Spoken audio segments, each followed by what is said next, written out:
Ano blao? Oo. Ang apply ko sa buno ko nga sa inyo ang ginpo ang puro ko. Oo. Pero tingin ito, gako na sa ako mo, pero tingin nung mabuno ka. Solubilizer. Ang Wala gidmik. makakunan, pagka gabi, pundakon ka ulan. Pagkaga, pagbalik ko, lupa na, tunaw na ang mga ano na eh. Ang nabuno, ni kay salamat na grasyahan ng... Isupong tao mong tubo ko lang, kita ni... Ang salito, no? Ang salito. Ang sa likod ng O gani, o. Ang lawa-lawa, ito lang ang bal, mga kwan, pero subong damol na. So lantawa nung kanang gipi isang 524 nung lantawa.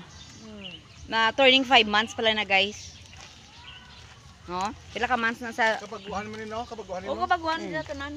Wala ko di raton. Kila ka gipi na, o. Sarap lang. before wala na di siya tubo ya subong nga ra ng tubo. Lapit sa Kalaw kalong. ng amo ng kanto dito, hindi maghalin mo. Nami no, grabing tubo. Ang tag-iya, gid Tag-iya, nga, gid. Oo. nga kunwaw. Ara pag sa piyak guys, matindi. Ang tag-iya, gid sang... Siyang sindan. O, Iboto. ano ang balya? Ara mga tao na na iyan ang mga driver. Hindi ko no? iboto. Ama na ako ng loko.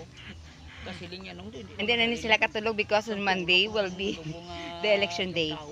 Si Kalisinong. Ang tag-iyag di sang duta niya. Ang owner. Ang owner gid ya. So, hindi siya magpati. Magdato, o. Ah. Kita ay makuda. Before for how many years to din kapag kadto, this area is ano no, Ay wala mo ko dito gatinere gala. blanco ginadiya no. Oo. Pero this time again buuan sang solubilizer. You see? The product speaks themselves. And of course, the person behind of this product, none other than Mr. Micah Villaluna. I-off na. See?